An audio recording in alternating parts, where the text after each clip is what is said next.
আসসালামু আলাইকুম, it's me Tanzil from tour with Tanzil. আপনারা সবাই কেমন আছেন? আশা করি সবাই ভালো আছেন। আজকে শুক্রবার, ছুটির দিন। ছুটির দিনে তো মানুষের নানান রকম প্রোগ্রাম থাকে, বাইরে খাওয়া দাওয়া, ঘোরাঘুরি কিংবা মুভি টুভি দেখা। ওই শুক্রবার আসলে আমার অবশ্য এত ভালো কপাল নাই।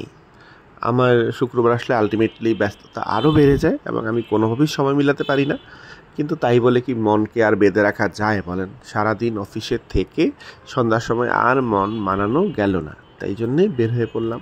অফিসের পাশেই যে ভদ্রলোক বট পরোটা সেল করে, এখানে আসলাম যে একটা বেটার বট পরোটা খাই। এই যে বট পরোটা রোল একটা বানায় দিচ্ছে আমাকে, সেটা আমি এখন হাঁটবো আর খাবো। আমার কাছে কিন্তু আলটিমেটলি এলিট টাইপসের হোটেলের বট পরোটা একদম ভালো লাগে না। আমার কাছে এইসব রাস্তার পাশের পোড়া পোড়া বট পরোটা আমার কাছে খুবই ভালো লাগে। তো যাদের হাইজেন টাইজেন নিয়ে নানান রকম প্রবলেম আছে, তারা এখনই সরে পড়েন, কারণ আপনি আরও বিরক্ত হবেন। আপনার বিরক্তি আর বাড়াতে চাই না। কারণ হলো আমি অবশ্য খাওয়া দাওয়ার ব্যাপারে অতটা সচেতন এখনও হইতে পারি নাই। আমার কাছে যেটা যেখানে ভালো লাগে আমি সেটা সেখানেই খাই। ওই মানে ক্লাস মেনটেন করতে গিয়ে আমি এমন জায়গায় খেলাম যেখানে খেলে আমার আসলে ভালো লাগবে না, আমি সেখানে যাই না। আমার বট পরোটা খেতে লাগলে আমার রাস্তার পাশের বট পরোটাই ভালো লাগে, তাই আমি এখানের বট পরোটা কিনি, সেটা রোল বানাই, তারপর রাস্তায় হেঁটে হেঁটে মানুষজন দেখি আর খাই। এটাই আমার ভালো লাগে। শুক্রবার এটাই আমার বিনোদন। দরিদ্রের বিনোদন আর কি হইতে পারে বলেন?